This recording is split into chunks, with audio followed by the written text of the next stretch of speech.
So first off, thank you everyone for having me. This is Tricia McCannon. Today we're going to be taking a look at a lot of different levels of Atlantis. And so hold on to your hats as we begin to look at Atlantis and discovering that lost civilization. So the first question we want to ask, since Atlantis is not in our traditional history books, is have there been earlier ages of the earth that we know little or nothing about? Lemuria, Atlantis, Oceania, and some of these earlier cultures. These are earlier civilizations that persist in legend, and the legends do not seem to vanish, despite the fact that the traditional scientific community likes to deny them. Our ancestors understood that basically our entire universe is wrapped up in cycles within cycles, and these cycles help to determine human consciousness. This is the Mayan Hunab-Ku, and as we see the Tree of Life here, this is such a beautiful painting that represents this / the galactic equator and our crossing through it, and how for half of what is called the Great Year, we are literally in, let us say, a state of more enlightenment, and for half of the Great Year, we are in a state of less enlightenment. So this is a very large 26,000 year cycle that we're going to be talking about. And it is called the precession of the equinox. And it's determined, as we're going to see, by the position of what is irradiating our solar system and our planet in alignment with the sun, which is the central vortex through which we receive light and information. So let's explain it. Here is the wheel of the ecliptic. What is the ecliptic? It's the flat plate that all the planets go around, just like a record player. It's a 7-degree band in the heavens. And while there are constellations above us and below us, the ones that are on this flat plate are what we call the zodiac. And in any age that we have, let's say we've been in the age of Pisces, we're moving into the age of Aquarius now, what occurs is, from our point of view on the Earth, when we look at the celestial backdrop of the sun, whatever that backdrop is the age that we are moving through. So in this particular depiction, this would be the sign of Virgo, okay? And opposite that sign, of course, is the other sign. So Virgo and Pisces, for example, are opposite energies. And during the course of a specific age, which is around 2160 years, about 1,000 years into that cycle, not only does the energy of the major dominating sign come in, but the balancing energy also comes in. So we've been in the age of Pisces, the age of the fish that was heralded by the appearance of Jesus 2,000 years ago. But around 1,000 years ago, the honoring of the divine feminine began to return very slowly to our planet through the Kabbalah, through the worship of the marionette or the divine feminine, the great troubadours of love that raged throughout Europe. And so it's sort of a subcurrent. Where we're moving now is we're going to be moving, of course, into the age of Aquarius, which is actually right over here. And the opposite sign to Aquarius, of course, is Leo, the lion here. So this is sort of the Son of God energy, and this is the pouring down of knowledge from the higher realms. This is another depiction where you can see very clearly from the Earth, when we look at the celestial backdrop, what would have been this age. This would have been the age of Taurus, which was from around, about 4400 BC to around 2150 BC, someplace in that time period. And this is a fixed earth energy where a lot of the pyramids were being built and going up, a lot of the structures that have continued to remain on the planet despite earthquakes and tidal floods and all sorts of other things. So each one of these 12 astrological ages last for around 2160 years. In truth, some of the constellations are fatter and some of them are skinnier. Each one of these ages, if you take a 360-degree circle and you divide it by 12, is roughly 30 degrees fat or 30 degrees wide. And it takes 72 years. This is how slow this moves for us to progress 1 degree. So the Theosophists tell us that we entered the age of Aquarius at 0 degrees of Aquarius in 1939. If you add 1939 and you add 72 years, that takes us to 2011. So 2012 would have been the very first year of the 30 degrees of the 72 years of moving into 1 degree of Aquarius. Now you can sort of see Pisces is a fat sign. So we're right here. We're kind of right on the edge, or maybe we're like right here, where we're right between Pisces and Aquarius. So it's a very slow movement. And if you look back from 1939 to now, and you see what kind of changes we've had in the world, it gives you a clue to where we're going for this next 2160-year phase. And you can see the math here, 30 degrees per sign times 72 years for every degree equals roughly 2160 years for every year. And if you multiply that by 12 zodiac signs, you have the 25,920-year cycle, which is considered the great year. So it creates a very slow, gradual shift over time in the cosmic energies that are flowing into our planet. And it's not only bathing our planet, it's bathing all the planets in our solar system with these cosmic energies. So these astrological ages actually create an electromagnetic energy field. And this field then bathes the solar system and bathes the sun, and it transforms the energetic field that's coming out of the sun. So many of you may have begun to feel like you were receiving light codes from the sun. And this is true because light programs matter. Light informs the DNA with information and programming, literally changing the consciousness and even maybe the genetics of the people on the planet. So this affects our entire cellular DNA, global, and human consciousness. And so the rules of engagement for the evolving soul that's come to Earth change as each age changes. And of course, we can awaken and become masterful in any age, but some ages are easier to do it in than others. This is the glyph for Aquarius. And what do we see here? We see the pouring down of knowledge from the stars. And of course, what are we experiencing? In the last 70 years, we're experiencing a whole lot of UFOs and ETs and star knowledge, a lot of information. Aquarius is an air age, which is information. So in the last 100 years, we've gone from the telegraph to the telephone, to the television, to the fax machine, to the computer, to the cell phone. So we are to the microchip, to just accelerated information. And we are just in the beginning of this. So it's going to be space travel. It's going to be contact with our star brothers and sisters. It's going to be people channeling and bringing in information from these higher realms. But Aquarius is also the only age that's ruled by 2 elements, not only the element of air, but the element of ether. And ether, of course, is, let us say, of the 5 elements, air, earth, fire, water, ether is closest to spirit. So this is one of the reasons why the good news is we're moving into a very high consciousness place within our galactic spin. Each age gives the souls that incarnate on that planet, it gives rise to different empires, different ways of thinking, different philosophies, different theologies, and different opportunities for spiritual growth.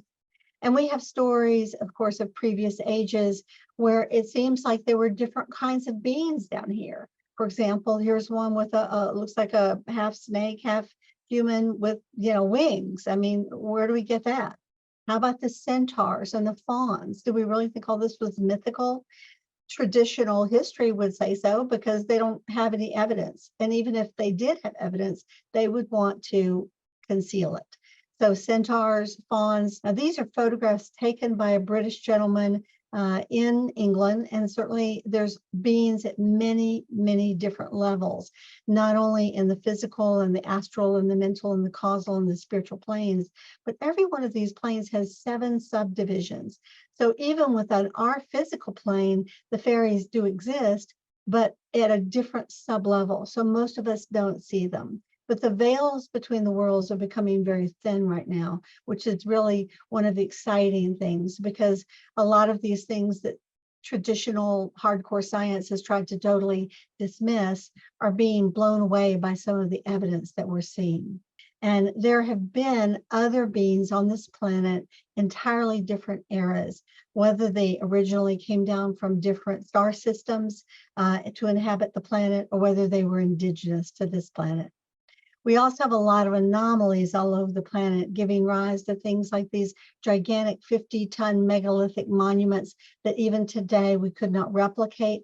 And we ourselves would not know how to move these stones. We might try to push them down and destroy them, which some crazy people certainly have done, but we could not replicate these kinds of places. And of course, they're aligned mathematically with the rising of the sun, the moon, the equinoxes, the solstices, and the Saros cycle of the nodes within the planet. So this tells us that there was once a time when there were advanced civilizations that were aware of astronomy, mathematics, sacred geometry, and some kind of engineering that was able to move and construct these stones. So thus we have legends really of these fabled lands like Atlantis and Lemuria and Mu that we are trying to put together. So we've been able to go back and see some of these things, and then we look to find the physical scientific evidence for it.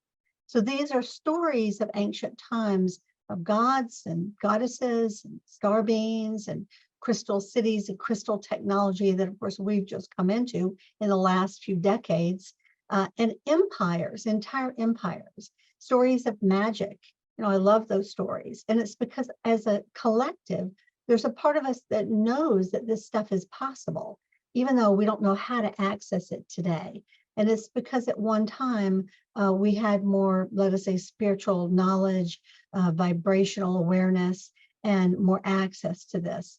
But of course, whenever that happens, you may have, 95% of the people who are using it in a good way, but all it takes is that, 5 to 10% that misuse it, and they can use it in such a way that it begins to enslave the population. So some of these gifts were deactivated for us long ago. All of this creates a vast star clock in the heavens that basically governs our consciousness, eventually bringing us back to the same energetic point in time if we wait long enough, which takes, I think, about 240 million years. That'd be a long time to be incarnating on any one planet for us to travel all the way around the galaxy. And this means, of course, that time and space move in these great cycles and these great whirling dances in the heavens. And we can observe these cycles within cycles all around us. They are not only in the heavens, but they're in the microcosm as well as the macrocosm. We see it on the unfurling of the way our hair unfurls in our head, the unfurling of leaves and flowers and roses and pine cones. This is, of course, called the Fibonacci spiral, or the golden mean spiral. And it is the unfolding or unfurling of the divine power, the one that becomes the two, the divine Father and Mother, that becomes the three, the first Trinity, that becomes the five, which includes the divine daughter and son principles that we know very little about in this day and age. We can also see it in the structure of all the organic worlds of nature, in the spinning of the planets around the suns, in the movement of the galaxies. But it not only exists at a spiritual level, it's also at a metaphysical or higher level. In fact, many other visionaries, this is from Dante's Inferno, have seen these circles within circles in the spiritual realms. And this is a beautiful painting by the mystic painter William Blake, who, by the way, you may not know, but he was a 33-degree Mason and the head of the Masonic order in Britain during the 1800s. And he, of course, describes this beautiful serpentine-like movement and the movement up towards heaven. So these repeat at higher and lower octaves because this is the energy that turns the universe. You know, we could say that the Divine Mother literally is the entire visible universe. You know, we're literally swimming in the body of the Divine Mother, but what's turning it is that Divine Father energy, which is that spiral, the wings of the eagle, that spiral of creation. Now, when we look back in time on Earth, the Hopi Indians, who of course been great timekeepers, as well as the Mayans and some of the other ancient civilizations, they tell us that there have been 4 previous ages or worlds. In the first age, we were destroyed by fire. Now, was that the meteor that hit the Yucatan 65 million years ago? It could have been that one, but I'm sure there have been other times that we've been hit by asteroids and it's created, fires. But that was, of course, a worldwide darkening where there would have been an ending of an age. And then by ice, we know that there have been these great ice ages that have covered the planet from time to time, and that the poles have shifted. For example, in the Great Lakes in America, they were there at one time, and they've been in many different places throughout the ages. And then third is by the Great Flood, and most of us know that because of the biblical stories that came from the Sumerian that went to the Chaldean as the Enumad Elish. And the Jews did not really get that until they were in captivity in Babylon around 570 to 522 BC. That's when they first learned those stories of the flood and later incorporated them into the Old Testament. So in total, the Hopis tell us that there will be 7 ages. So where does that put us? The first 3 worlds are complete. And according to them, we are now coming to the end of that 4th cycle. Does it have to be worldwide destruction? It does not. Obviously, we have to start again if it's worldwide destruction, as we did with Atlantis. And many times we lose our memory because of that. I think we're into the star beings are hoping for evolution this time, not destruction. And so I think we're at a place of having a choice. The good news is that this next world that is coming, which is called the 5th world of illumination. So this is going to put us into this higher frequency octave where people begin to wake up to the fact that we are immortal souls that have human bodies, that we're down here in Earth School, and that we can actually create a planet of beauty and bliss, peace and harmony. We can let the remedial souls that are still committed to violence, war, and conflict, and abuse and addiction, we can let those souls move on to another planet to continue their life lessons. But if enough of us awaken in this time, that wave of consciousness can be realized in a real genuine way. So let's consider explain how this works. Just like we have a sine wave with our brain waves and our heartbeat that goes up and down, this is the Shekinah or the breath of God. It's the daughter principle. So just as everything moves in a spiral, the divine father energy, the divine mother energy, divine daughter energy is the carrier wave upon which the Holy Spirit travels. So consequently, we don't just have, it's not just like an uphill climb and we reach a plateau and that's it. Everything moves in cycles, including human consciousness, trends in fashion, waves in the ocean, heartbeats, breaths, brain waves. It all moves in this up and down cycle. So does time. So the ancients tell us that there are 4 major yugas or ages.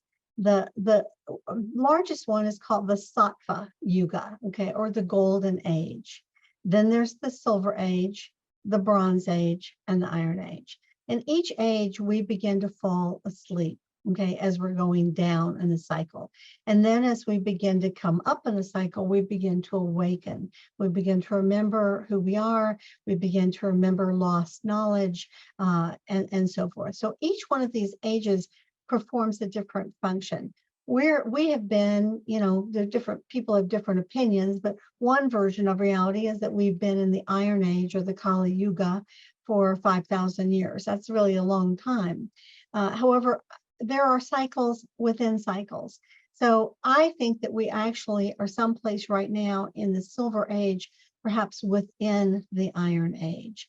In other words, we've been moving up from the time of the Renaissance about 500 years ago. We began to move into the Bronze Age. We're someplace in the Silver Age now. There's still people that are still in the Bronze Age in their consciousness, but There are many people that have woken up, and there's some people who have maybe even begun to jump over into the golden age in the cycle within a much larger cycle. So one of the things that's interesting about this is the length of the cycles. The good news is that the Kali Yuga, or the Dark Age, is the shortest. So let's just say it's 1 unit long, whatever that unit is. The Bronze Age is 2 units long, so it's twice as long. The Silver Age is 4 units long, so it's twice as long. And finally, the Golden Age, thank goodness, is 8 units long. So that's the good news, is that there have been times when we've hit much higher, longer ages in consciousness. But each one of these are defined in different ways. But just like the sine wave, we can see it going up like this and coming back down. And you're going to see how this plays out in the actual movement of our solar system through the galaxy. So the Kali Yuga is said to be an instinctive state of mind. There are definitely people that are still at that level, but many, many people have moved up into the Bronze Age, which is more an intellectual or scientific frame of mind. And this is one of the things we see with the Renaissance, where science began to come back in. It had been suppressed for a long time by religion, and it had to separate itself from religion for a really long time in order to be allowed to exist, because religion has such a strong hold over people. And now, of course, there are people like Aaron Laszlo and Michio Kaku, who are quantum physicists that are remarrying the spiritual, multidimensional, cosmological view of reality to the scientific. And bravo, it's wonderful. That pulls us into the silver state of mind. The silver consciousness is kind of like what we see, let's say, in the New Age movement, you know, people tuning in, meditating, you know, being inspired, bringing through spiritual wisdom or knowledge, activating their healing gifts, opening up to channeling, opening up to clairvoyance or clairaudience or clairsentience. This is all, you know, lovely. And as we can see, we've sort of been in this now. Probably in the 1960s, it really started coming in. Although there were wonderful mystics in the late 1800s, Madame Blavatsky, the Theosophical movement, Manly P. Hall in the early 20th century, Alice Bailey. There definitely have always been mystics, but less than there are now. A lot of the people who are pursuing this now don't necessarily have a structural yardstick for this, because the great spiritual mystery schools got destroyed. There are still some around, and I actually am involved with heading up and bringing a lot of this very grounded ancient information through my Phoenix Fire Mystery School, and also through something called the Way of Truth, mysteryschool.org. And you can certainly check it out on your own time if you want to, and see if it's something that resonates with you. It's a path that has been brought down to the planet by masters. And so it's about making that conscious connection with the master spirit self. The sattva state of mind is one in which we know that we are souls. There's no question. You know, at the bottom level, we're just, you know, everything's just the physical world. At the intellectual, we're trying to figure out if we're physical, mental, emotional, spiritual. At the intuitive, we begin to realize we're spiritual beings that have a mind and emotions and a body and all these things we have to juggle. But when we reach this state, we really have made that connection with our divine self and with the creator, and there's no question. So this is another map for looking at how this moves through time, you know, and this how the center of the galaxy goes. When we are aligned with the center of the galaxy is when we are in the golden age, and over time we become out of alignment. So we have been living, or so they say, in the Iron Age or the Kali Yuga until the time of the Renaissance, when we began to climb out. And I think in the 20th century, the latter half, we began to climb out into the Silver Age. And all of us are a part of that shift in consciousness on the planet. Now, since these ages are around 26,000 years long, and Atlantis went down, or 25,920, around 12,000 years ago, it went down in the middle of one of the ages, or halfway through that great year. And we want to take a look at how this works. When we go around the center of the galaxy, we don't go around like a flat plate, like a record player. We move in a sine wave, just like everything. We go below the galactic equator. We come up, we align with the center, even though we're still 2/3 of the way out from the middle of the galaxy, and then we go above the galactic equator. So this is actually where we are right now, which is very, very exciting. When Atlantis went down, it went down in the age of Leo, and we're going to see some evidence for that. There are 4 fixed ages that are really important that we want to talk about, and these are Leo the lion, Aquarius that we're moving into.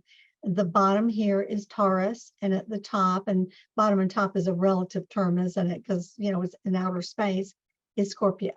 Now, Scorpio would not seem like it would be the most ascended sign, but the truth is that the entire initiatic path is contained within Scorpio, from the lowest to the low, who misuses their power, to those who don't want to misuse their power and avoid it, to those who have realized that true empowerment is connection with the divine, to those who have become the phoenix or the Christed being who comes to bring their song of beauty to the world and realizes that even though the mortal body dies, they in fact are immortal as souls. And so Scorpio can be a very, very high sign as well. This is another map for looking at where we are.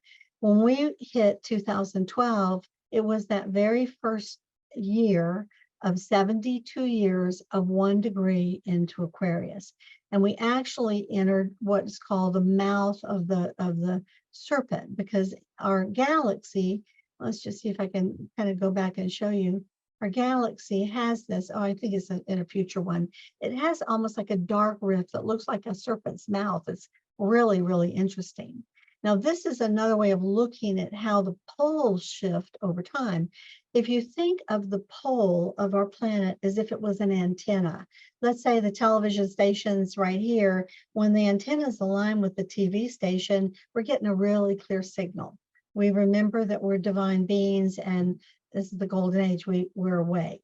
But when the antenna moves a little out of alignment, we get some static. And when it moves more out of alignment, we get more static. And finally, when it really moves out of alignment, we fall asleep, okay? So here we have been with the pole star Polaris. 2000 BC, it was Thuban in the constellation Draco, the dragon. You can see this is at the top of the North Pole. These are the circumpolar stars. Slowly, we're going to move over here, okay? And then 12,000 years from here, we're going to be aligned with Lyra. And Lyra was known as the harp of God. And the image is really an eagle holding a harp. And it's very close to being aligned with the center of the galaxy. Here's Cygnus the swan. And Cygnus is also very important. It looks like a cross. And there have been some huge, let's say, solar mass ejections or supernovas that have erupted in the Cygnus system. In fact, during one of the last great golden ages of Atlantis, from 16,050 to about 14,000 years ago, there was a huge eruption in Cygnus. And right now there is one as well. So there's something very important about Cygnus the swan. So here is that antenna. So here the antenna is pointing towards the pole star of Polaris, which is really pointing away from the center of the galaxy. But over time, it shifts to Vega, the brightest star in Lyra. And at this point, we are much more awake. And so you can sort of see this is the flat plate of the ecliptic, okay? And this is, of course, this is the current inclination of the Earth, which is 23.4 degrees. And this is how our poles are aligned. So it's a really complicated thing to understand if you don't have satellite imagery and you can't get into outer space. And this is why it's taken scientists in the last few centuries a long time to figure it out. So as this happens, we either move into or out of alignment with this galactic center. And here we see the dark rift. Here's the Milky Way galaxy. And there's this kind of dark rift in the middle where it looks like, we're kind of in the mouth of the snake. Here we see Draco over here, and we recognize Lyra, which is kind of close to that. Here's Cygnus, the swan that we just looked at, looking like a cross. Aquila, the great eagle, representing the divine father. Delphinus, the dolphin, representing the son of God. Apollo and Horus were linked to Delphinus. And Hercules, this represents again an earlier incarnation of the solar lords that came to inspire humanity. So we're kind of in the dark rift now, which is, exciting. But it takes about 1,000 years for us to pass through this. And this, shifting of the ages is important. Now, these 4 ages that I talked about that are so powerful are the 4 fixed ages in astrology. In astrology, of the 12 signs, there's 4 elements: air, earth, fire, water. Each one of the 3 air, 3 earth, 3 fire, 3 water signs has 1 fixed age, 1 cardinal age, which means likes to initiate things, and 1 mutable age, which means adaptable, can go with the flow. The fixed ages are really important. And you can see I've marked them here with Scorpio and Taurus, Aquarius, and Leo. Now, and of course, we see them in all these stained glass windows in cathedrals. And of course, we're told, oh, these are the 4 apostles, Matthew, Mark, Luke, and John. The church took all this information and then they overlaid their own theology on top of it, obscuring the real meaning. But this was known by the ancients. It was known by the Egyptians and by the East Indians and by the Persians, by the Sumerians and the Chaldeans, by the Druids. This was knowledge held within the Great Mystery School. So here we have, the eagle, which is the high end of Scorpio, and opposite Taurus, the bull, with wings, beautiful. And here's Leo, the lion, with wings, illuminated, the son of God energy. It's the only sign overseen by the sun, and Aquarius. But, and here we see it actually on the map, okay? So why? Because again, this is when we cross the galactic equator, Leo and Aquarius, and the bottom point and the high point, Scorpio and Taurus. So what happens during these 4 fixed ages? Well, that's the $24,000 question, isn't it? We are entering one of these ages so we can begin to observe what's happening. The stargates open. Basically, we have the star brothers and sisters coming back because the ability to travel across vast distances has suddenly increased. We have the reactivation of sacred sites, and these are places that I've gone to, and many of you may have gone to too. I've taken groups to Egypt and Peru and England and Italy and Poland and places in America and South America and Central America. And I know that this is one of the exciting things that Neil and Joni are doing. And both of them are just such beautiful high beings. So if you guys decide to go with them on a trip, great. If for some reason you can't go, in a year or so, I'll be probably back out there doing some of this. But this is real important work for light workers, because not only do you yourself get activated, but many times we're in those spaces in order to, over the last 20 or 30 years, clear aberrant energies that have polluted the site. And then these are like, say, vortexes, that if you go in the right time, in the right place, with the right consciousness, can open up doorways of consciousness for you. So one of the things that also happens during these ages, particularly the age of Aquarius that we're moving into, is a quickening and a change, not only in consciousness, but a change in the earth. Sometimes this is physical, like we're seeing climate changes with wildfires and floods and earthquakes and droughts. And this is all because the poles are shifting and also because of global warming. So that's a very big conversation. But one of the other things that can happen during these ages is we begin to remember who we are. And this is one of the things that's happening with all of you. You're waking up to the fact that, you are loved, you are gifted, you are worthy, you are a multi-dimensional being that's functioning at many levels. So it's also a time, particularly now, when we start to regather some of our memories. And I want to give some credit to Dom and Her, who I happen to love in Italy, that they have the timeline when Atlantis fell was fractured. And they've done a lot of work in putting this timeline back together at an energetic level so that a lot of the discoveries that I'm going to be showing you in pictures that prove beyond a shadow of a doubt that these ancient, sophisticated cultures were once here, those discoveries could be made and found so that we could find the evidence for the rediscovery of Atlantis. And you're going to be seeing a lot of those images today. So it's more than just legend. It actually becomes a reality. So was there an Atlantis? That's, of course, the very big question. But a lot of scientific people do not want to believe that there was because it's not on the nightly news. So we want to take a look at what we know about it. And in this image, it looks like it's in the Atlantic past the Straits of Gibraltar, which is exactly what Plato said, and that it was some kind of a big landmass. And actually, it should have been, in this drawing, it should have been bigger than this because it's described as the same size as North Africa and another part of the world. And we'll come to that in a little bit. So we want to take a little look at any proof that we had that Atlantis actually existed. To do that, we want to kind of look back a little bit in time and see that there's been some interesting maps that have appeared showing Atlantis, in fact, in the Atlantic Ocean. And this is actually what the sea plateaus, the tectonic plates also show us. There does appear that at one time there was a lot of travel also to South America and Central America, and that Central America looked quite different before sea levels rose. And oh yeah, let me just go back a second. And also that Lemuria, and some call this Mu. Mu could have been Lemuria, or it could have been slightly different, but close to it, was in the Pacific Ocean. So certainly there was a time when we had other land masses above water. This is another map from a 17th century German Jesuit scholar, and this is a little more accurate. If you, I'm going to show you a map that Esperidae may have shown you with Dom and Her that I think is the most accurate. But this is, of course, where the Mid-Atlantic Ridge would come, and then there were islands connected to it.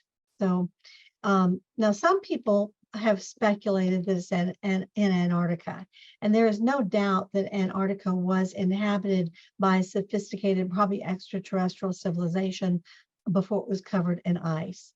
But it was not where Atlantis was. This is an ancient map from 1513 called the Piri Reis map, named after a Turkish admiral and cartographer, that shows accurately the contours of Antarctica as it would be seen from the air if it was not covered by ice. And now that we have satellite sonar, we now know that this was very accurate. So Antarctica is a very big subject, but basically it was discovered in recent times in the 1700s by Captain James Cook. And there was a map that appeared earlier from the 1500s, again, showing this continent that is Antarctica. Down in the South Pole. And as the ice melts now on one part of Antarctica, we have over 7 different countries down there who have vying for position because they've discovered under the 3-mile ice sheet, basically a hidden city. And the city is still, the batteries are still on, the energy system is near Lake Vostok. And they've also discovered as the snow melts these pyramids. And you can see, it looks like a pyramid to me, and this one too. Here we are again with what appear to be pyramids. So there was a very advanced civilization. This is from the aerial view. This is the Pyramid of Giza looking straight down on it. And this is one of those pyramids, and it's looking pretty much like a big old pyramid to me. So there was a lost civilization there that was quite sophisticated, that had energy, power, astronomy, astrology. Some of the extraterrestrial Anunnaki were down there for sure, because their planet, when it comes around, comes from the southern hemisphere. So they would be the first, let's say, observatory to be able to see it coming. There is also an opening in both the North and the South poles. And if you just think about it, this is centrifugal force. If you rotate a top fast enough continually, it throws the matter out to the outside. So planets are, generally speaking, hollow. If they rotate, they're hollow. And most planets have an inner sun or an inner core. If the inner sun has died or gone out, the planet has died. It's the heart of the planet. And so there is a very, very advanced inner Earth civilization. And again, we don't really have time to talk about it in this presentation because I have a lot to cover, but they have been holding the light at a very, very high level for a very long time. And this is where the legends of Shambhala and Agartha come from. And it's a very peaceful civilization, but we've had star beings come and go from this through the poles for a long time.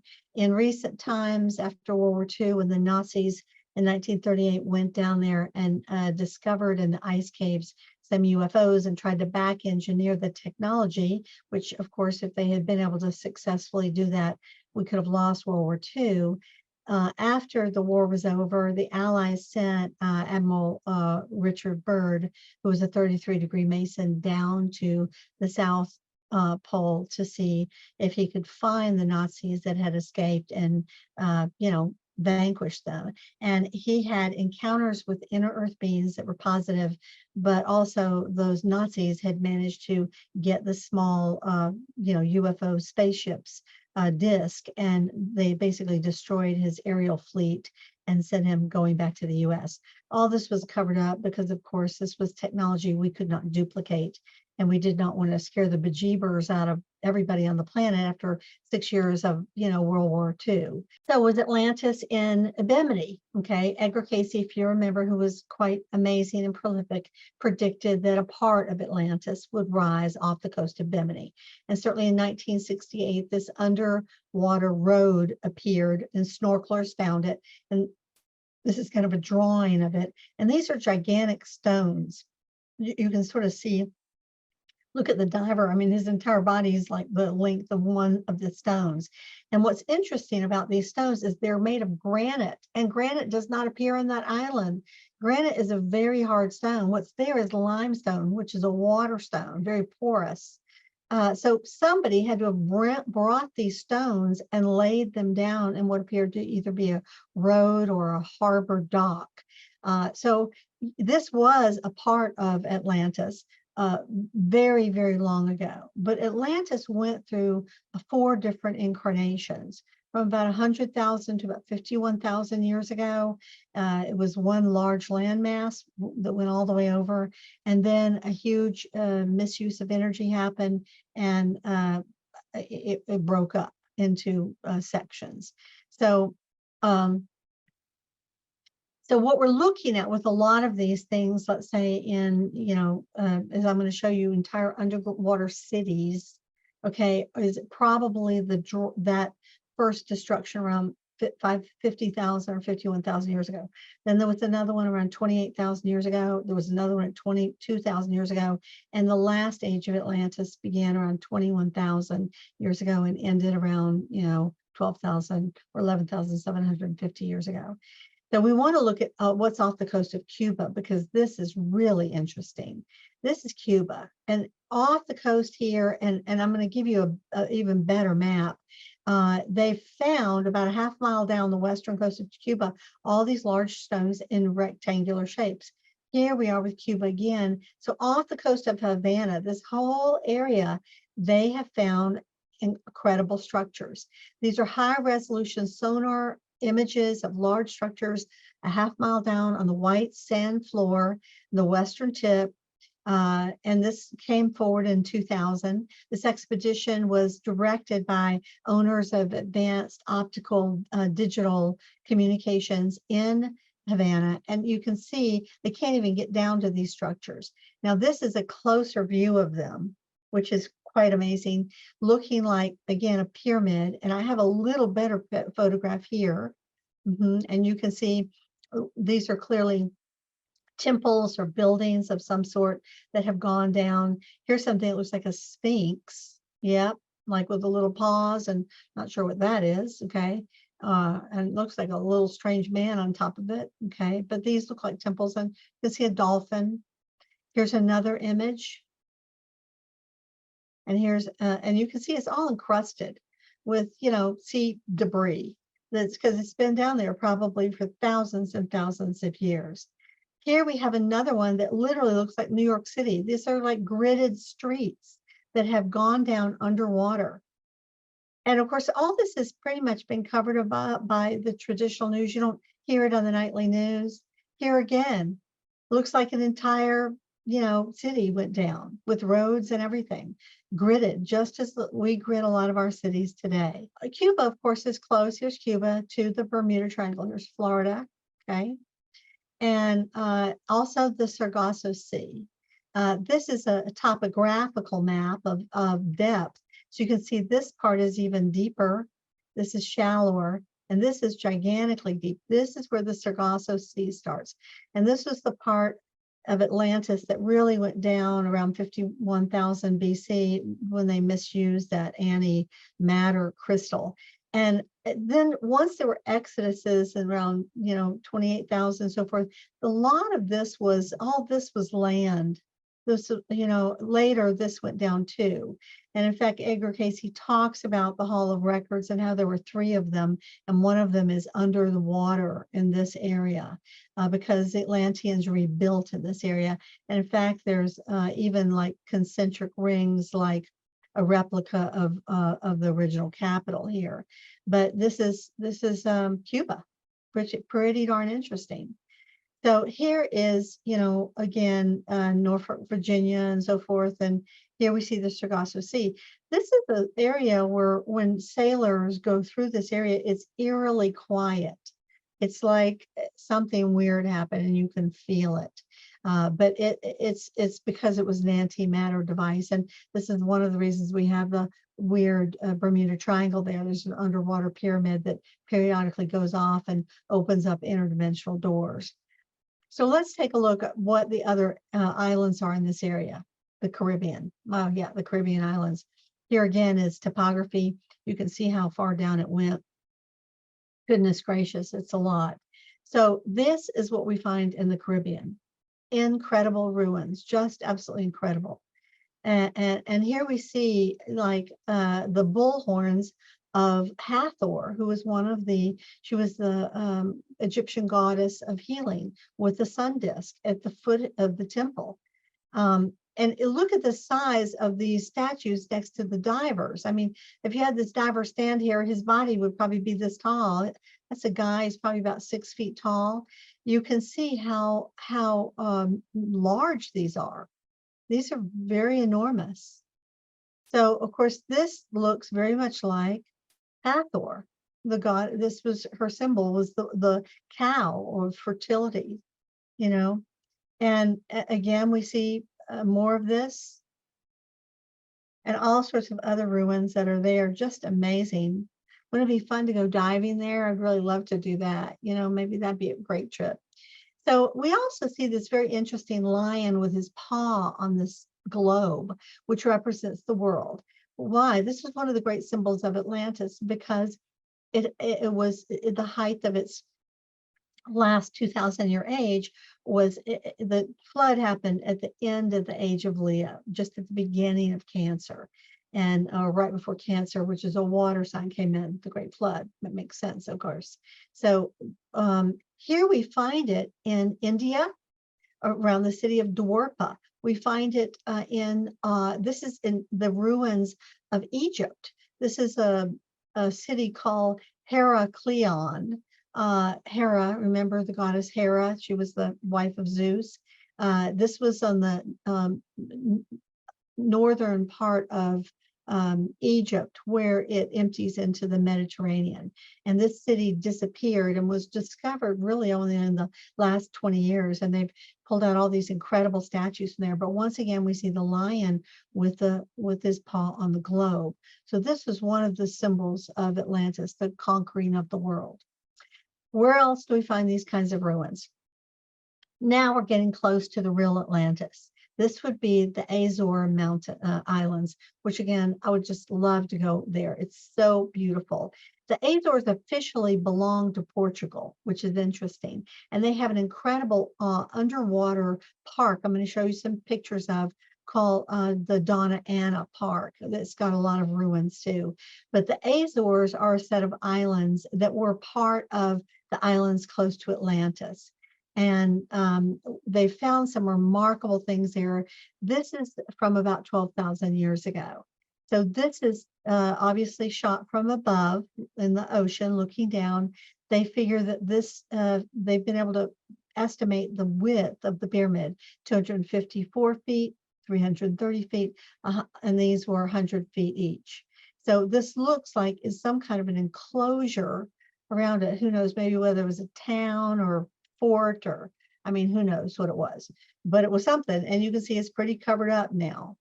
These divers have found several of these large pyramids down underneath the water there. And this is one of them.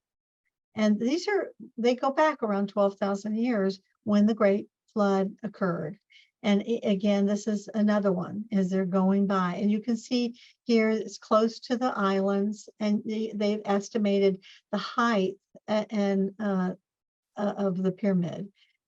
So it's, I mean, it's just extremely interesting to me. So this is actually a photograph. No, it is not Photoshop. These are barracudas, okay? Here is Athena. Well, we know her, don't we, from Greek, you know, cosmology or theology or mythology or whatever we want to call it. Here's the head of her. And of course, it's from the Parthenon, you know. Athena was the goddess who was the patron goddess of Athens, which was the capital of ancient Greece. And the Greek civilization goes back much further than we realize, to probably about 9,000 BC, where there was an advanced civilization. So these gods and goddesses that were tall, long-lived, you know, wisdom, some of them wisdom teachers, certainly Athena was, were extraterrestrials who were overseeing and teaching humanity for a long period of time. This is also from the Donna Ana National Park. And you see, here's a diver, there's a scuba tank, here's his arm, here's his leg, his little flipper, okay? You got to get a sense of the scale of how big these doors are. And here again, we see a winged lion. So, I mean, why is it, here's a submersible sub here, here's some fish, okay? Why don't we see this in the news? So these are some images of the Azores, and this is what Atlantis would have looked like really in its fertile areas. They had a lot of volcanoes. Now these are sunken calderas, which are basically volcanoes that have collapsed within themselves because the lava got spewed out. And now there are these beautiful lakes and these gorgeous mountain ranges. And of course it has the red, black, and white and yellow stones that we hear about in Atlantis. This is very beautiful. And again, I have probably 30 images of the Azores, but we have a lot to cover. So forgive me for just flying through this so quickly. I know I'm sort of just giving you a taste of this, all of this, but there's a lot to say. Now, some people have speculated maybe Atlantis was in the Far East, okay? During the Ice Age, all these areas were up.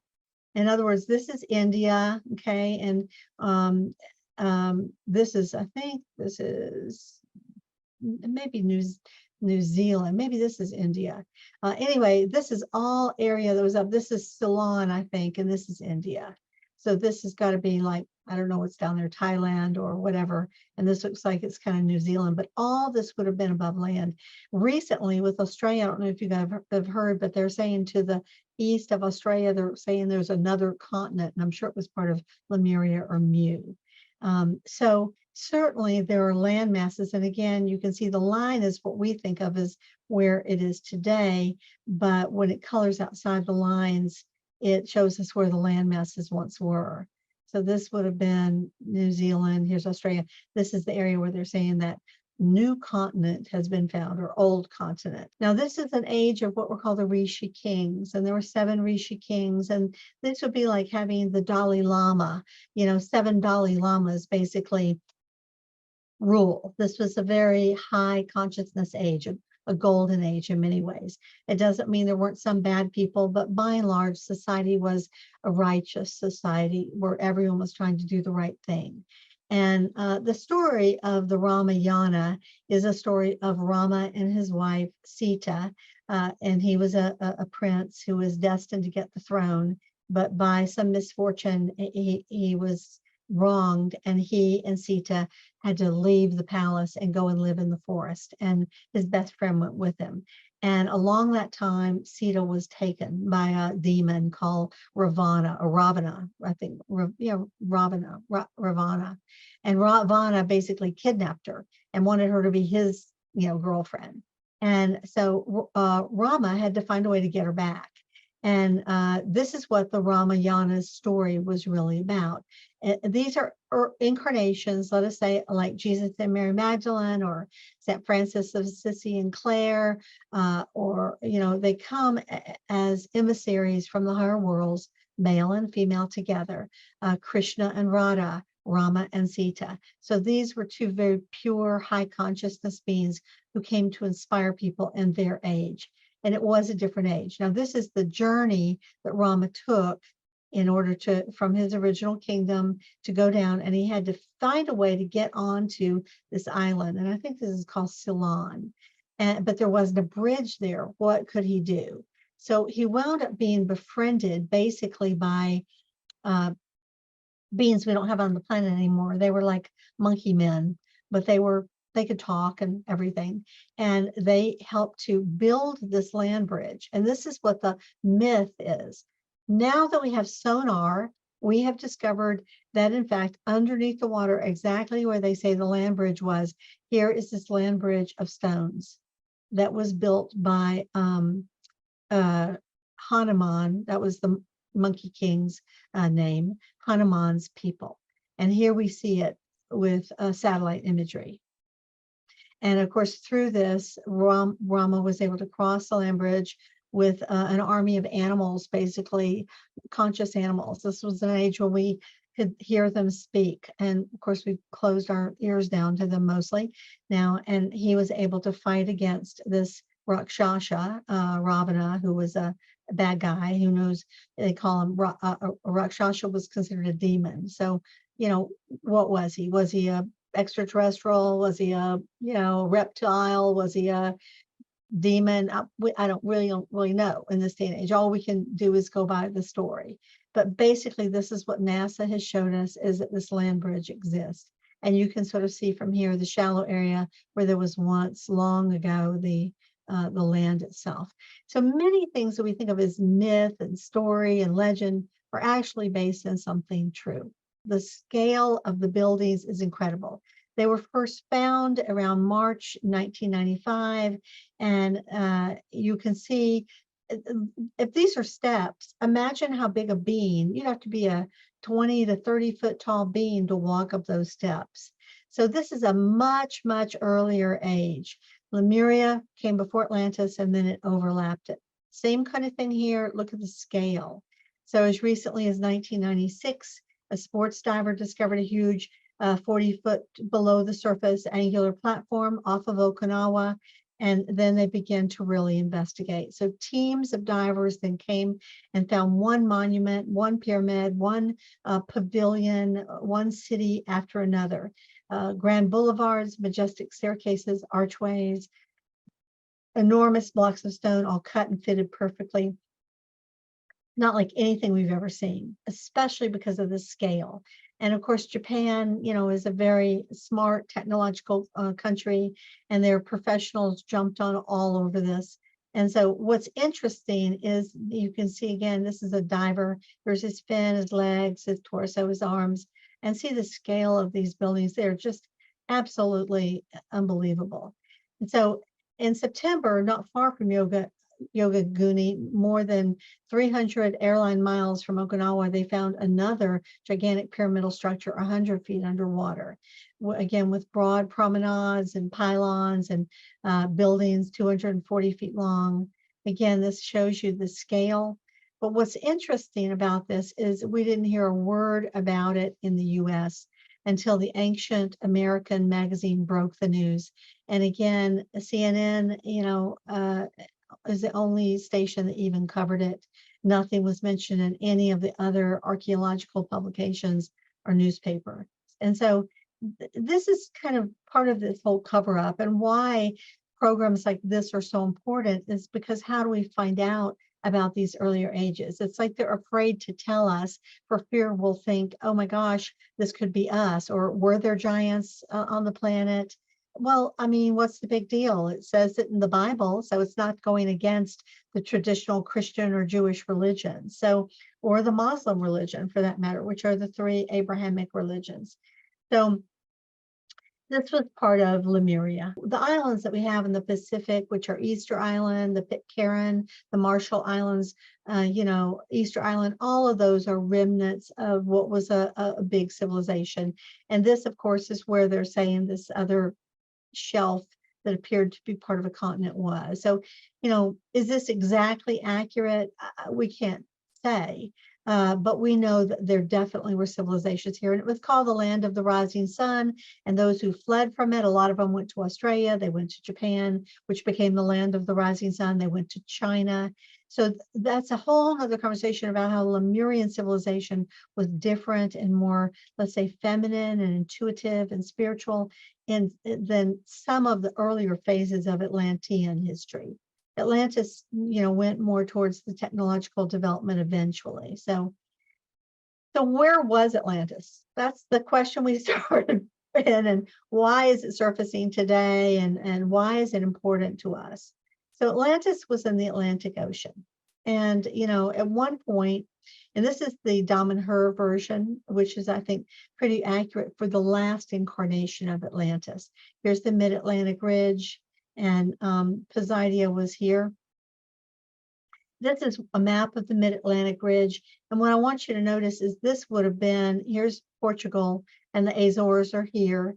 So Atlantis would have probably been right in here in that last incarnation of itself. In earlier incarnations, it would have been all the way over here.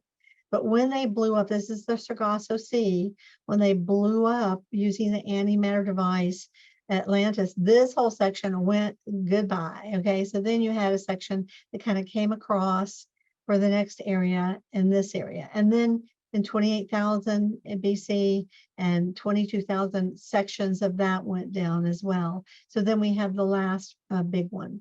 And here we can see that Mid-Atlantic Ridge, and we can see the tectonic plate very, very clearly, the outline of what would have maybe been long, long, long ago, the original Atlantis. And then as every successive, wave happened, if you think about that, 100,000 years ago is about 4 precessional cycles. 50,000 years ago is 2 cycles back. 28 or 25,000 would actually have been 1 cycle back, or 26,000 years. So these, there is something to these cycles of time affecting not only human consciousness, but the planet itself. And notice the fractured ridges. You can see this along this entire tectonic plate. And of course, this is south of Africa, but that meteor hit was quite strong. And this is because of what took down Atlantis in the last incarnation, and that was the hitting of an asteroid. What we found in evidence to this is along the Carolinas.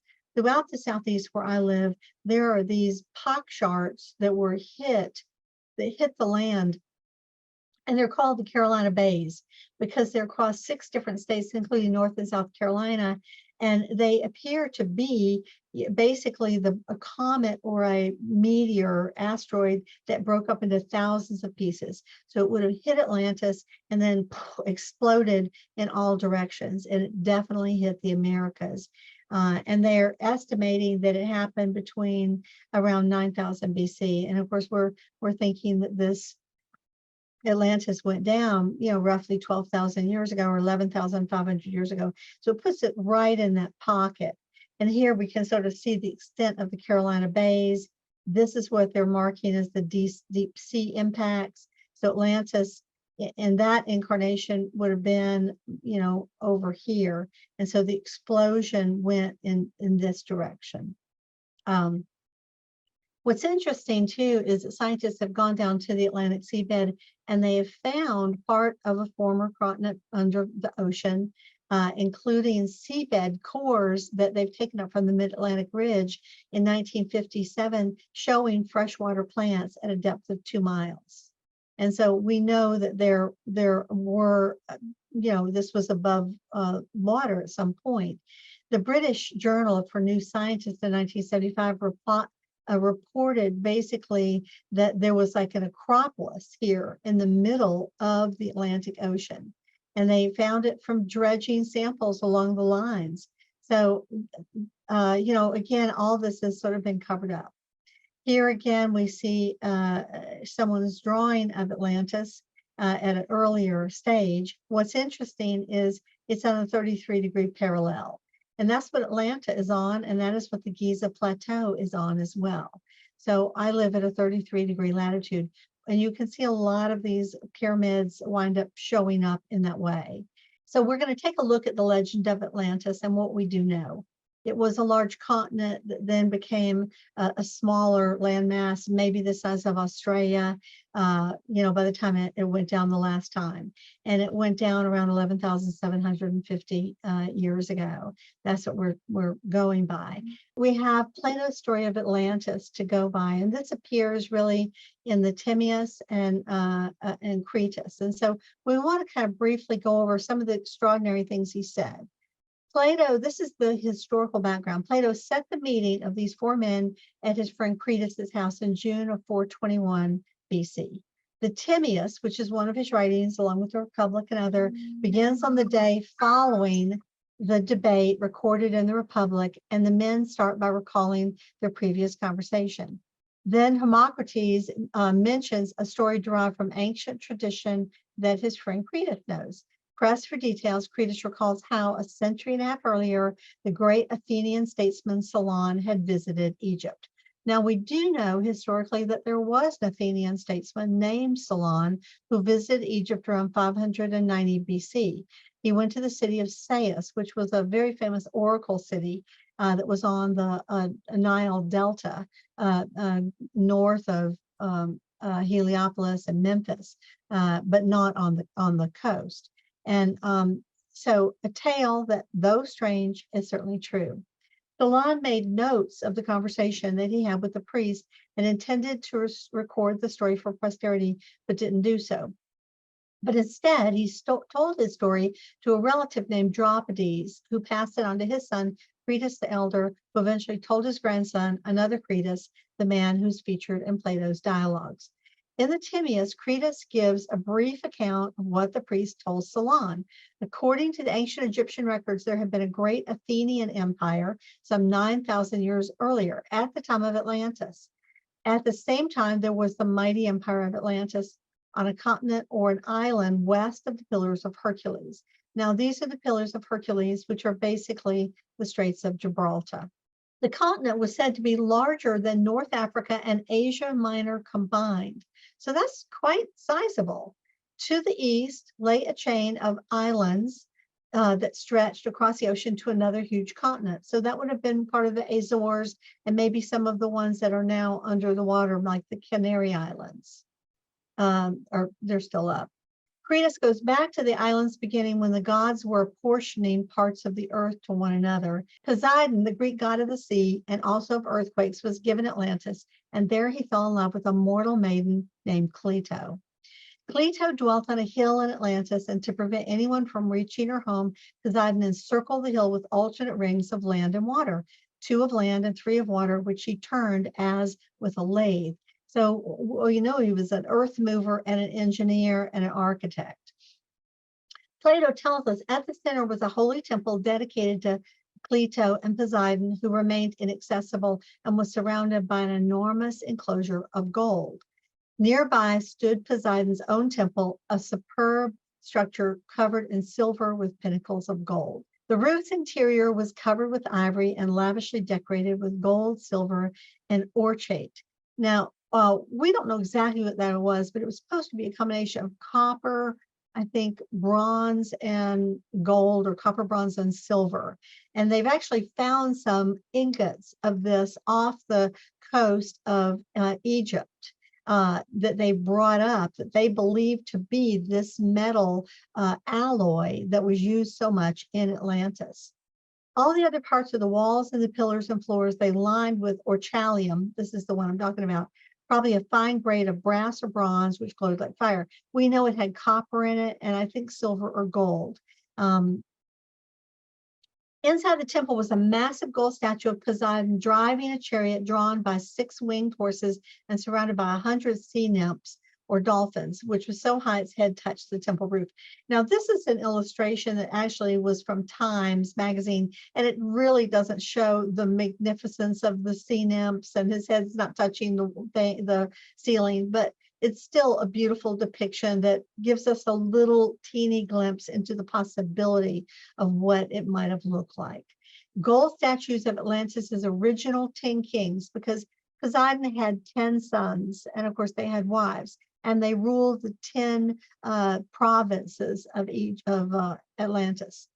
10 kings and their wives stood outside the temple, and these were the 10 sons of Poseidon.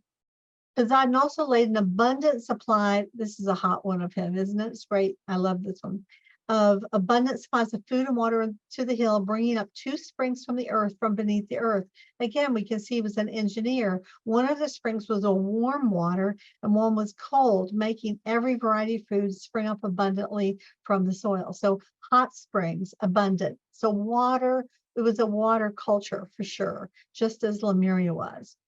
Cretius tells us of the beautiful buildings that were constructed around the warm and cold fountains in the center of the city. Trees were planted between the buildings, and cisterns were designed, some open to the heavens and others roofed over to be used as baths. So they had hot springs and they had baths, all sorts of, I mean, we don't have much of the public baths today, except if you go to a gymnasium or a spa or something. We have them in our homes, but they had them where men, women, even horses and animals could come. These were the kinds of baths for private persons which were kept apart, and the separate baths for women and for horses, for cattle, and to each of them they gave as much adornment as was suitable. And you see some of the same thing continuing in ancient Greece, where they had baths for the men, baths for the women, and so forth, and also in Rome. There were many temples dedicated to the gods, also gardens, places of exercise, and both of the 2 islands formed by the zones or the rings of water. And there's all sorts of depictions of this, and I'll be showing you a few more. Atlantis was rich with fountains, gardens, and with wildlife. A huge canal. Now, this is a cool image because it might actually depict sort of what it looked like. A huge canal, 300 feet wide and 100 feet deep, linked the great harbor with the sea at the southern end and joined the city to a vast irrigated plain sheltered by lofty mountains which lay beyond the city walls in the north. This rectangular plain, measuring 230 by 340 miles, was divided into 60,000 square lots assigned to farmers. So the mountains would have been here. And I actually, you remember me saying when I showed you that map of where of Atlantis from Dom and Her, where Poseidia was, that's probably where this would have been. At the center of the larger of the 2, there was set apart a race course or a stadium with about 607 feet and in length, allowed to extend all around the island for horses to race in. They loved their horses, and they had a lot of horse races, chariot races, and you can sort of see here how there would have been a water inlet and canals and sluices that would allow you to stay or go from all the inner rings. And this is from Dom and Her. Again, I always try to give credit where credit is due. And you kind of get a sense again, like if this is a pyramid, you see how little it is. So, and we know it was large. So these were large areas. The entire circuit of the wall, which went around the outermost one, they covered with a coating of brass, and a circuit of the next wall they coated with tin, and the third, which encompassed the citadel, flashed with the red light of orichalcum, copper or copper alloy. The stone, now this is from the Azores, by the way. The stone, which was used in the work they quarried from underneath the center island and from underneath the zones on the outer wall as well as the inner side. One kind of stone was white, another black, a third red, and as they quarried, they at the same time hollowed their out rocks, doubled within, having roofs formed out of the native rock. So the many wealthy villages of country folk, rivers, lakes, and meadows abounded in the mountain mountainous area with all these waterfalls and springs. This is again all the Azores, supplying food for every animal, wild or tame, and much wood of various sorts abundant for each and every kind of work. The inhabitants of the mountains and the rest of the country were a vast multitude, having leaders to whom they were assigned according to their dwellings and villages. Again, all this is from the Azores. So this is actually part of the landmass of ancient Atlantis. These leaders and the farmers on the plain were each required to supply men for the Atlantean army, which included light and heavy infantry, cavalry, and chariots. Of the water they ran off, they carried some to the grove of Poseidon, where they were growing all manner of trees of wonderful height and beauty, owing to the excellence of the soil, while the remainder was conveyed by aqueducts along the ridges to the outer circles. And again, this is an illustration, but it gives you the idea of how the waterways and the fountains and the waterfalls were incorporated into the entire city. So it was very much a water culture. At alternate intervals of 5 or 6 years, the 10 kings of Atlantis met in the temple of Poseidon to consult on matters of government and administer justice. At that time, a strange ritual was enacted. After offering up prayers to the gods, the kings were required to hunt bulls, which roamed freely within the temple, and to capture one of these bulls for sacrifices using only staves and nooses. The bull was led to a bronze column in the temple on which the laws of Atlantis were inscribed and slain so that its blood ran over the sacred inscription. After further ceremony, the kings partook of a banquet, and when darkness fell, they wrapped themselves in beautiful dark blue robes. Sitting in a circle, they gave their judgments, which were recorded at daybreak on tablets of gold. So this is what Plato says of what he knows coming down 3 generations from what the Egyptian priest written history gave to Solon around 590 BC. What we do know is that Atlantis became, in its highest form, a spacefaring civilization. It had airplanes. It had probably dirigibles and other things like helicopters. And I've seen some of this in the Akashic records. It became, for a period of time, a star empire. In other words, we had Pleiadians coming here, Andromedeans coming, people from Arcturus, people from the Sirius system. So we became a part of the Galactic Federation for a period of time, which of course is dedicated to the enlightenment and evolution of all worlds. However, if a world falls out of alignment with that, they can begin to go in the wrong direction. And of course, that's eventually what happened. So we were seeded from different star systems. Not only were the Anunnaki here, but the Pleiadians and the Sirians played a very big part as well. And they were from star systems both close and far. Atlantis had huge landing ports, and you may have seen this if you saw Esperde's presentations. These were paintings, as I'm sure she explained to you, that were done when Falco, their leader, went back in time with a very famous illustrator. And these were, anthropomorphized statues, and these were landing helipads up here in the Atlantean waterways. So very, very interesting. They also had these underwater docking platforms. And if you caught her presentation, I'm sure she talked a lot about, they had like maybe 20 or 30 really beautiful paintings of this, including submarines, underwater ships that they had. And they had underwater bases, which we've started to contemplate doing that because 3/4 of our planet is water. The scale of their buildings was enormous. And I remember seeing this at Davenport for the first time, and this is a person. So, although we're building very impressive skyscrapers in our day, the scale of this is just beyond the beyond.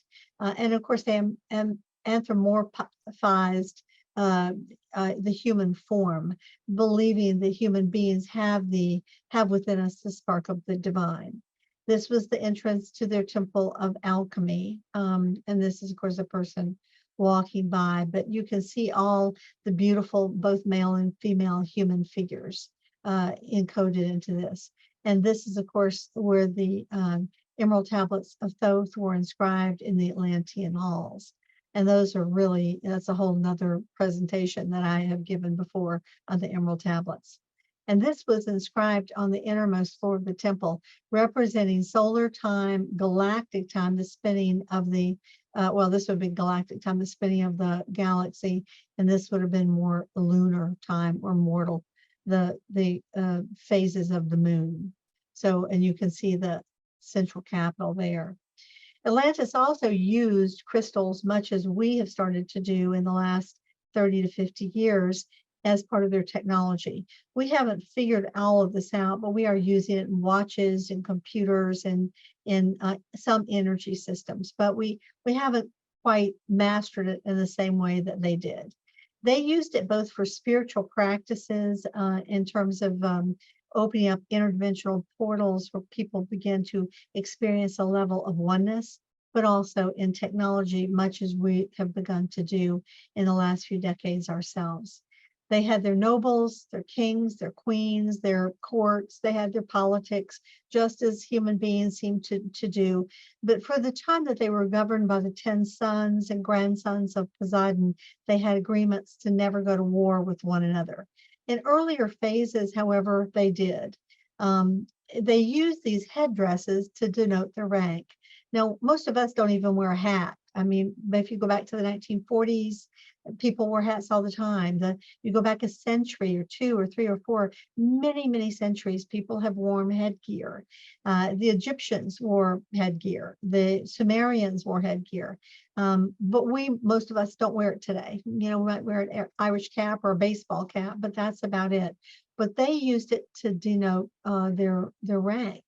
They had their wars during certain periods in the evolution, particularly the second or third evolution of Atlantis. And they had their loves and losses, their conflicts and their sufferings, because they were human beings, just like us. They also had a burial ground called the Valley of the Kings. It was in the west, just as Egypt inherited that same practice of putting the Valley of the Kings in the west for the burial of their royalty. And they had these flower gardens, although gosh knows why, except that they were obviously strong metal workers in gold and silver, electrum, and precious metals. And this is, of course, a beautiful picture of a noble lady in her quarters. This is again from Dom and Her, so thanks to them for that. So we're coming into the home stretch now. We have to ask what happened to Atlantis to cause its demise. From about 16,500 to 14,000 years ago, Atlantis did hit a golden age, but then they began to develop more and more technology. And like us, their technology and ambition outstripped their spirituality. And that, of course, can happen in a society if we get too big for our britches. So the Atlanteans, according to Plato, ruled over their central island and several others, probably the Azores and Canary Islands, whatever was there, and other parts of the great continent on the other side of the ocean. This would have probably been North, South, or Central America. And we certainly have evidence that there was a lot of travel there. I've been to a lot of places in these lands. And in Central America, there's all, like in Chichen Itza, there's, you know, these carvings of people, and they have headdresses from turbans like we find in the Far East, to Native American feathers, to headdresses that look like they're Sumerian or Persian, to Atlantean. So according to Plato, their vast power gathered into one, endeavored to subdue in one blow our country, meaning Egypt, and yours, meaning Greece, said the Egyptian priest, and the whole of the region within the Mediterranean Strait. Then their armies struck eastward into the Mediterranean region, conquering North Africa as far as Egypt and southern Europe up to the Greek borders. Now, this would have been before the Great Flood, when the Sahara Desert was not a Sahara Desert. It was a fertile field. And many tribes lived there. And there was actually a river that wasn't just the north-south Nile, but ran east-west. And they found remnants of this. After the Great Flood, where that area was covered in salt water and took a long time to recover, of course, it became a desert. So this is the era they're talking about. the Athenians, standing alone, defeated the Atlanteans. And this is one of the reasons why Egypt, which was pretty much a closed society in terms of letting people know their secrets, allowed the Athenians to come study there. They allowed, Pythagoras and Plato and Socrates and Democritus, or a whole bunch of famous Greek philosophers and teachers that the Egyptians trained in their temples, because they honored the Athenians. And in a single day and night of destruction, all your warlike men in a body sank into the earth, and the island of Atlantis in a like manner disappeared in the depths of the sea. So what could have caused the destruction of an entire continent like this? A meteor strike. And it doesn't mean, again, that they were not misusing some technology, but the existence of Atlantis was explained so many anomalies that we have on this planet today. Certainly the legends of these ancient space travelers that we see all over the world and every culture of the world, generally referred to as the gods and the goddesses. Huge temples that are mathematically and precisely aligned with the sun, the moon, the equinoxes, the solstices, and of course the stars. The levitation of these monolithic stones that we can't even pick up today, 50 tons. The presence of megalithic monuments all over the world. The discovery of some 750,000 pyramids that we have now discovered all over this planet. Now that is an astonishing number. And a lot of them are hidden in the jungle and are yet to be excavated, but we've been able to find them with ground penetrating sonar. And these pyramids are all over the world. Who built them? We're not building them. We can say the Mayans are building them, but they appear in every place from Bosnia to, India, to China, to Tikal, to, of course, places like Chichen Itza and Egypt.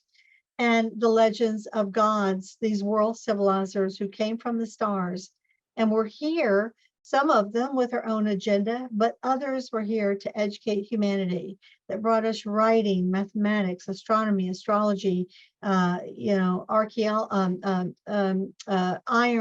working, metalsmithing, really all of the tools of civilization that we have were brought to us by the gods and goddesses. And some of them were very benevolent and spiritually conscious, aware, inspired, and loved humanity. And some of them just kind of wanted to use us for their own purposes and then, be done with us. So, and furthermore, this would, of course, explain, like the stories of the Holy Grail and King Arthur, that there was something very genuine that happened at this period of time. The legends of these lost continents, the lost continent of Atlantis, which remains like King Arthur's court in Camelot as a dream within us of the possibilities of what we can be when we reach a higher level. And of course, as a warning to our own age to not repeat the mistakes of the past, to not misuse our spiritual energies, our egoic energies, and allow the planet to once again descend into an unconscious state. So even today, the legend continues to live on, acting as both an inspiration to us and also a reminder of what to do and what not to do in the evolving states of human consciousness.